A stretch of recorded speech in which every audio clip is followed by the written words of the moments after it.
여러분, 요즘 부동산 시장의 핵심이 아마 이걸 거예요. 공시지가보다 실거래가가 낮아졌습니다. 당장 서울 송파구 잠실 주공 5단지예요. 전용 76제곱미터인데 현재 공시가격은 19억 7천만 원입니다. 그런데 거래가격은 2022년 10월 29일 현재 19억 850만 원이에요. 그러니 이게 뭐 난리가 날 수밖에요.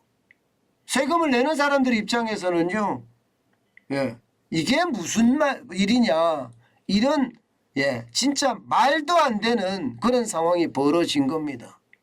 여러분도 알다시피 저도 기자 생활을 한 30년 가까이 했는데요. 이게 공시가가 실거래가를 앞선 경우는 처음 봅니다. 일반적으로 말입니다. 공시가격은 실거래가에 뒤따라갑니다. 현실화율이 그렇게 높지가 않아요. 현실화율이 공시가격은요. 보통 말입니다. 현실화율이 많을 때는 뭐 한 60%, 70% 아마 그렇게 갈 겁니다. 15억 초과 아파트 같은 경우는 81.2%네요. 그리고 9억에서 15억까지는요. 보시다시피 75.1%고요. 또 9억 미만은 69.4%예요. 그런데 15억 초과 아파트 같은 경우는 81.2%가 되니까 결국 어떻게 된다고요? 이게 역전이 될 수밖에 없는 그런 상황까지 지금 내몰렸다는 거예요. 현실화율은 시가의 얼마만큼을 공시지가로 잡느냐 이거거든요. 공시가격으로 잡느냐. 그게 현실화율인데 시가의 81.5%인데 집값이 폭락하니까 지금 공시가격보다 실거래가가 더 낮아지는 최악의 상황이 생겼던 겁니다. 제가 그랬습니다. 제가 이렇게 공시가격을 무식하게 올리면 분명히 언젠가 집값이 떨어질 때 부작용이 굉장히 크게 될 거다. 그렇게 말씀을 드렸습니다. 그러면서 말입니다. 조세 체계의 혼란 뭐 이런 것도 굉장히 많이 올 거다고 제가 말씀을 드렸는데 그게 현실화된 겁니다. 이게 서울에 있는 송파, 잠실 주공만 이런 것이 아닙니다. 수원 영통구에도 마찬가지예요. 광교 중흥 에스컬레스 전용 84제곱미터입니다. 현재 공시가격이 말입니다.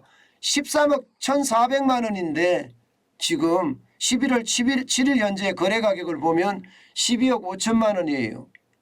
공시가격보다가 무려 가격만 봤을 때는 6,400만 원이 떨어져서 지금 거래가 되고 있다. 이런 얘기거든요. 참 심각한 상황이죠. 그래서 말입니다. 공시가격을 이렇게 올리는 건 아니거든요. 이게 나라라는 게 그렇잖아요. 국가라는 게 이게 운영의 안정성이 있어야 돼요. 운영의 안정성이. 집도 마찬가지, 기업도 마찬가지, 나라도 마찬가지거든요. 그런데 이 운영의 안정성이 없다고 생각을 하면 말입니다. 굉장히 혼란스러운 그런 국가 운영을 초래할 수밖에 없습니다. 여러분 생각을 해보세요. 여러분 집에서 벌어오는 돈이 매월 일정하게 또 1년이 지나면 조금씩 올라가면서 돈이 들어오면 가게를 운영할 때 아주 안정적으로 운영할 수가 있습니다. 기업도 마찬가지예요. 1년에 벌어들이는 돈이 일정하게 이렇게 벌어들이면 기업 운영도 안정적으로 할 수가 있습니다. 그러면서 미래 계획도 세웁니다. 다음엔 투자를 여기를 해서 더 많은 투자를 해서 우리 기업이 더 발전될 수 있게끔 만들자 이렇게까지 계획을 할 수가 있거든요. 국가도 마찬가지입니다. 국가도. 세금이 얼마나 들어오느냐 그 세금을 가지고 어떻게 쓰느냐 이게 확실하게 안정적이어야 됩니다. 그런데 여러분 공시가격이 이렇게 뭐 5.98%, 5.23%, 5.02% 이렇게 올리다가 2021년에는 19.05%를 올리고요. 2022년에는 17.20%를 올렸습니다. 미쳤죠. 제가 웬만하면 이런 표현 안 쓰는데 문재인 정부는 진짜 미친 거예요. 예. 이렇게 돼버리면 여러분 세금이 어떻게 될까요? 많이 들어오겠죠. 굉장히 많이 들어옵니다. 일반적으로 말입니다. 공시가격이 차지하는 세금을 보면 재산세, 종합부동산세, 양도세, 상속세, 정여세 뭐 다 포함이 됩니다. 심지어 건강보험료 산정 기준이 되고요. 여기에다가 국민연금 60개가 여기에 걸려 있습니다. 60개가. 60개가 여기에 걸려 있으니까 어떻게 되겠습니까, 여러분? 예. 공시가격이 이렇게까지 오르면 다 말입니다. 다 폭등합니다.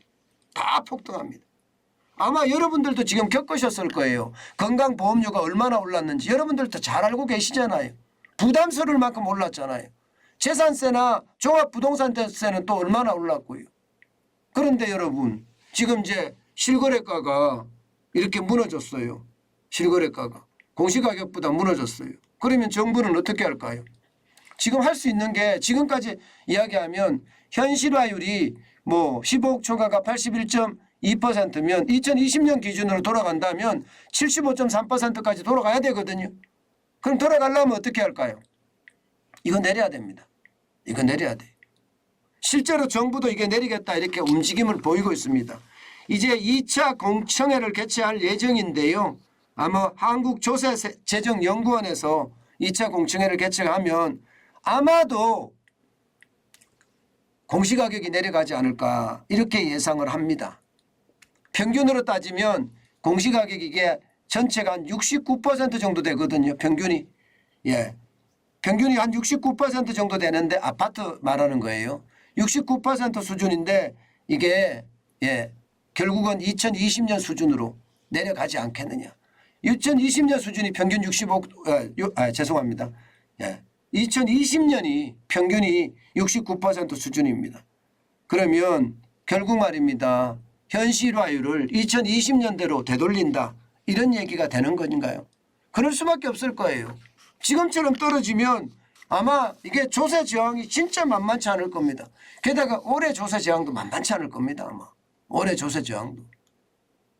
여러분 나라 살림을 절대 주먹구구로 해서 안 됩니다. 이게 항상 나라 살림이라는 건 예측 가능해야 되고요. 예측 가능할 때 여러분 미래의 계획도 짤 수 있는 거예요. 예측이 불가능하면 이것은 미래 계획을 짜기가 굉장히 어려워지는 겁니다. 제가 여러분들에게도 진짜 이 말씀 많이 드렸어요. 문재인 정부 이거 무식하게 이렇게 올리면 나중에 부작용이 엄청날 거다. 지금 그 부작용이 터진 거예요. 이게 결국 말입니다.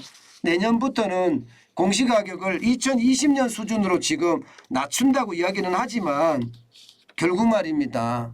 올해 내는 사람들 입장에서는 국민들은 다 최악을 한 번씩 경험하게 될 거예요. 공시가격이 2021년하고 2022년에 이렇게 올렸으니 올해 말입니다. 재산세니 뭐 그 어디 그것뿐입니까 여러분? 재산세만 있는 게 아니잖아요. 종합부동산세니 양도소득세니 상속세니 정여세니 재건축 부담금이니 개발 부담금이니 뭐 할 것 없이 지금 엄청나고요. 게다가 말입니다 여러분 건강보험료 기초노령연금 다 여기에 기준 뭐 받는 사람들 입장에서야 좋겠죠. 그렇지만 건강보험료의 산정 기준이 된다는 것 이것은 어떻게 생각하면 시장 전체에 저는 위험을 줄 수도 있다고 생각합니다. 결국 말입니다. 나라 운영을 주먹구구로 하다 보니까 나라 경제가 굉장히 불안해졌다. 나라 운영 체계가 뒤죽박죽됐다. 뭐 이렇게 표현할 수 있을 것 같습니다. 참 답답하죠. 이게 여러분 대통령이라는 자리는요. 본인이 권력을 휘두르는 자리가 아니거든요. 그 자리는 국민들을 하나로 묶어서 나라가 발전할 수 있게끔 그렇게 운영하는 자리예요. 그런데 문재인 정부 5년 동안은 어쩌면 내 편 그리고 나 이게 중심이 아니었나 저는 그런 생각 참 많이 해봅니다. 내로남불이라는 말이 왜 나왔겠습니까? 그만큼 이게 권력을 사적으로 활용했다. 저는 그렇게밖에 생각이 안 듭니다. 그러니 답답하죠.